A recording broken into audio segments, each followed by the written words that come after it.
Kinetics of rotation of rigid body. Like rectilinear motion, the equation of rotation are omega equal to omega 0 plus alpha t, theta equal to omega 0 plus t plus half alpha t square, omega square equal to omega 0 square plus 2 alpha theta, where omega 0 equal to initial angular velocity, omega equal to final angular velocity, theta equal to angular displacement, alpha equal to angular acceleration, t equal to time period. Then torque. It is the turning effect of a force on the body in which it acts. It is equal to the product of a force and the perpendicular distance from the center of the path to the line of action of that force. Mathematically, torque equal to F into work. Work done by a torque. Work done by a torque, it is the product of magnitude of torque and the angular displacement of a particle in radian. Mathematically, work done is the product of torque and theta. Then power. The rate of work done is known as power. Remember guys, the rate of work done is known as power. Power equal to t theta by t, or omega equal to, because angular displacement omega equal to theta by t.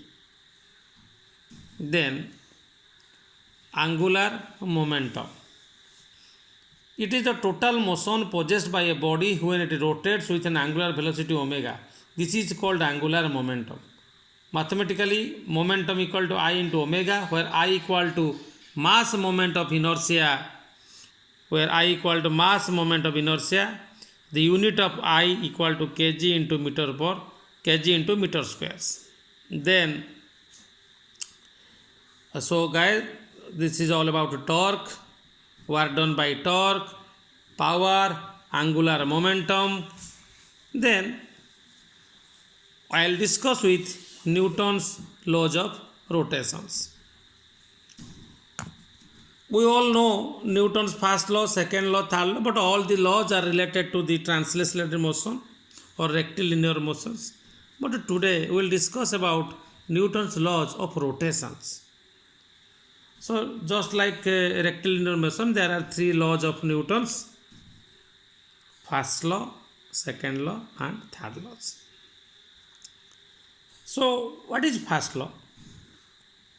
Everybody continues in its state of rest of uniform motion of rotation about an axis unless it is acted upon by some external torque.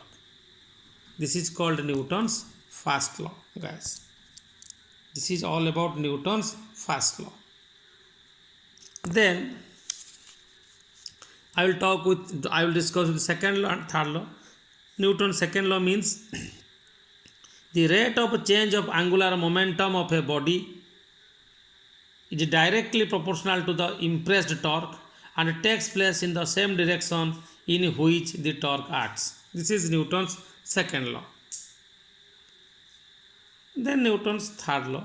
To every torque, there is always an equal and opposite torques. Okay. For the torque, I have not drawn the diagram. I'm just drawing the diagram. Center R. This is force F.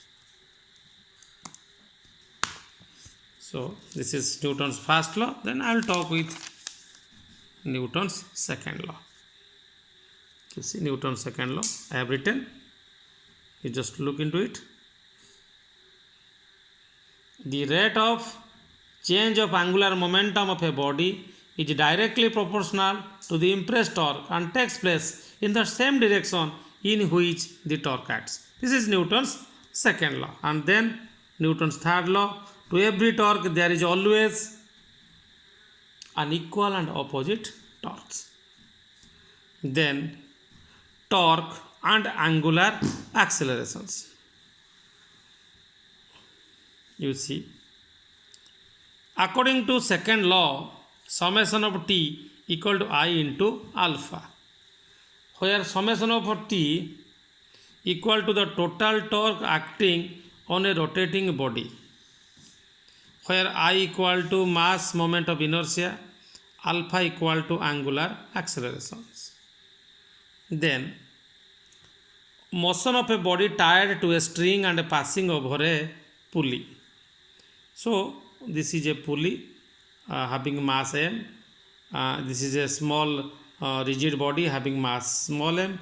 This is a string. Let S equal to tension in those strings. So I have written all this. Let small m equal to mass of rigid body, capital M mass of a pulley, R equal to radius of pulley, K equal to radius of gyrations, capital I equal to mass moment of inertia, alpha equal to angular acceleration, A equal to linear acceleration of the body, S equal to tension in the string.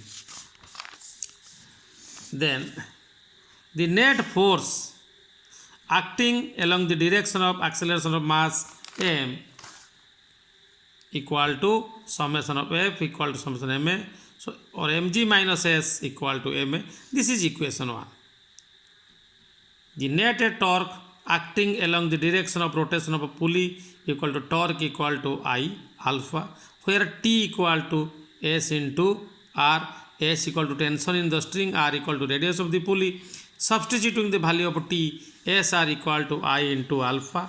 Multiplying R by both sides, I will get SR square equal to I into alpha into R, or I into A equal to SR square, because linear acceleration is the product of angular acceleration and radius, or S equal to IA by R square. Substituting the value of S in equation 1, I will get mg minus IA by R square equal to MA, because I have already obtained S equal to IA by R square. So that's why I have just putting the value of S in equation 1. I am getting these results. Or A equal to, or A within bracket I have written M plus 1 by R square equal to mg. That's why finally I am getting A equal to mg by whole divided M plus 1 by R squares. And case 1, for case 1 you see, for case 1 for solid disk I equal to mr square by 2, or this is for solid disk. So acceleration will be mg whole divided by m plus mr square by 2 by r square. Simplifying I will get 2mg by 2m plus m. Similarly for case 2 I equal to m k square. अतएव A equal to mg whole divided by m plus m k square by r squares. So guys, this is all about equation of motion of rotation under constant angular accelerations. I have already told you what is torque, what is work done by torque, what is angular momentum, Newton's laws of rotation, torque and angular accelerations. You all know torque, it is the turning effect of a force on the body in which it acts. It is equal to the product of a force and the perpendicular distance from the center of the path to the line of action of that force. This is all about torque. That's why I have already told you what is torque. I have already told you what is work done by torque. It is the product of magnitude of a torque and the angular displacement of a particle in a radian. Mathematically work done is the product of torque and angular displacement. I have already told you what is angular momentums. Angular momentum is also, it is the total motion possessed by a body when it rotates with an angular velocity omega. This is angular momentums. Similarly, I have already told you Newton's first law. 2 more short question may come. What is Newton's first law of rotation? What is Newton's second law of rotation? What is Newton's third law of rotations? Newton's first law, repeatedly again I am telling you Newton's first law. Every body continues in its state of rest or of uniform motion of rotation about an axis unless it is acted upon by some external torques.